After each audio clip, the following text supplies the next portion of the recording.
Bipède, ça veut bien sûr dire marcher sur deux pattes. Ça paraît pas très compliqué comme mot. Et bien sûr, on est plusieurs à le faire sur Terre. Il y a nous, il y a les oiseaux. Les bipèdes les plus répandus sur Terre, c'est les poules, parce qu'il y en a 24 milliards. Les kangourous, même s'ils s'appuient beaucoup sur leur queue, les tyrannosaures étaient bipèdes. Nous ne sommes pas les seuls, mais nous le faisons d'une manière extrêmement bizarre. Alors bien sûr, toutes les espèces sont bizarres à leur manière, mais on a quand même notre lot de bizarreries. J'en discutais avec mon chat la dernière fois, il me disait, quand même, vos pieds, c'est bizarre. Regardez bien votre chat. En fait, il y a les petits coussinets qui sont l'équivalent de nos doigts de pied. Il y a un bout de jambe qui part comme ça, qui est en fait l'équivalent de notre pied. Et ensuite, il y a un autre bout de jambe qui est l'équivalent de notre tibia. Et puis ensuite, il y a un autre bout de jambe qui rentre à moitié dans son corps, qui est l'équivalent de sa cuisse. Ouais, quasiment tous les mammifères sont foutus comme ça. Imaginez un cheval qui marcherait directement comme nous sur nos pieds, c'est hyper bizarre. Il y a une autre bizarrerie quand même, c'est notre face. Parce que les trois quarts des mammifères, ils ont un museau. On est quelques primates, nous, à avoir la face complètement...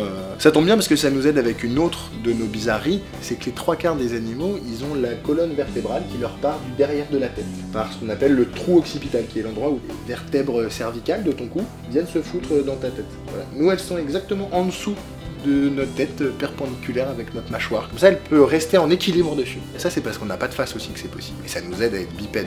Il y a plein d'autres critères qui font que la bipédie est très bizarre chez l'homme, notamment notre bassin, par exemple, qui est foutu aussi d'une manière spéciale. Alors, comment en est-on arrivé là? Eh bien, il y a énormément de théories sur la question. Tu es dans la savane, comme ça, tu es un truc qui ressemble à un chimpanzé. À force, t'essaies de te lever pour voir au loin, au-dessus des herbes hautes. Et du coup, au bout d'un moment, tu finis par juste marcher comme ça. On est sorti de la forêt. Ceux qui arrivaient à se relever, bah, ils ont survécu. Et puis les autres, ils sont morts. Alors, il y en a qui amplifient ça en disant ils ont réussi à survivre en plus dans la savane, dans laquelle il y a beaucoup moins de ressources naturelles. Donc, du coup, ça leur demande moins d'énergie. Puis en plus, tu prends moins le soleil, parce qu'on est apparu dans des zones plus trop tropicales. Donc, si t'as que ta tête qui est exposée au soleil de plomb, t'es moins impacté par la chaleur que quelqu'un qui est allongé. Il y a une autre théorie assez marrante qui a été initiée par un monsieur qui s'appelait Lovejoy. Son idée, c'est qu'il a trouvé un fossile qui est plus ancien qu'un Australopithèque, qu'il a appelé Hardy. Et chez Hardy, on remarque quoi? On remarque qu'il a des toutes petites canines, et il marche pas vraiment à quatre pattes, il marche les trois quarts du temps debout. Hardy, on pense qu'il avait une technique mortelle. On pense que la grosse mutation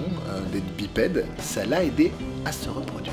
Comment la bipédie peut t'aider à te reproduire? Eh bien parce que tu vas chercher de la nourriture par exemple, et tu ramènes la nourriture et tu la partages avec les femelles.